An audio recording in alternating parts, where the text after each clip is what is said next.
Why is there confusion about Khe Sanh casualty numbers? Imagine fighting in a battle where numbers are not clear, and every report seems to tell a different story. That's exactly what happened during the Battle of Khe Sanh. This siege was one of the most intense fights in the Vietnam War, but figuring out how many soldiers and enemies were killed remains tricky. Both sides gave conflicting reports, and the chaos of the battle made it hard to count accurately. The United States reported about 205 American soldiers killed and over 2,600 wounded. They also counted roughly 1,600 North Vietnamese Army soldiers, bodies on the battlefield, but estimated total enemy deaths between 10,000 and 15,000.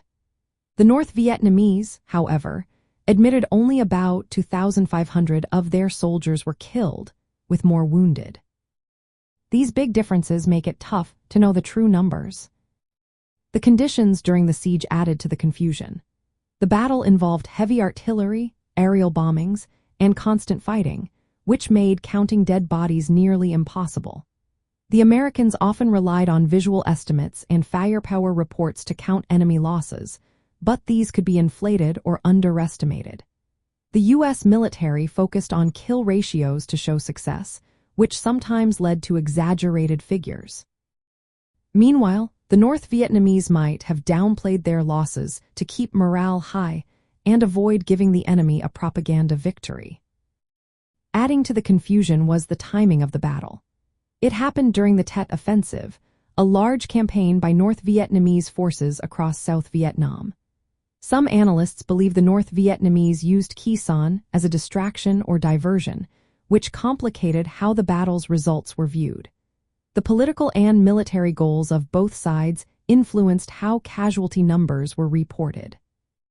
The United States wanted to show they were winning, while North Vietnam aimed to keep their losses hidden.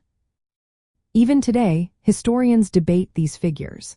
They lack access to detailed North Vietnamese records, and political motives often colored the reports. Some argue the high American estimates were meant to justify the high costs of defending Khe Sanh.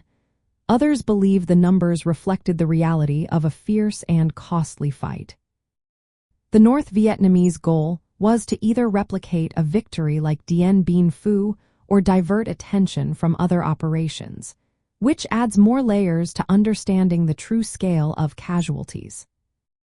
In the end, the confusion about casualty numbers at Khe Sanh comes from conflicting reports, the chaos of battle, political motives, and the difficulty of verifying losses during a prolonged siege. This makes it hard to know exactly what happened, but it also shows how complex and layered this battle truly was.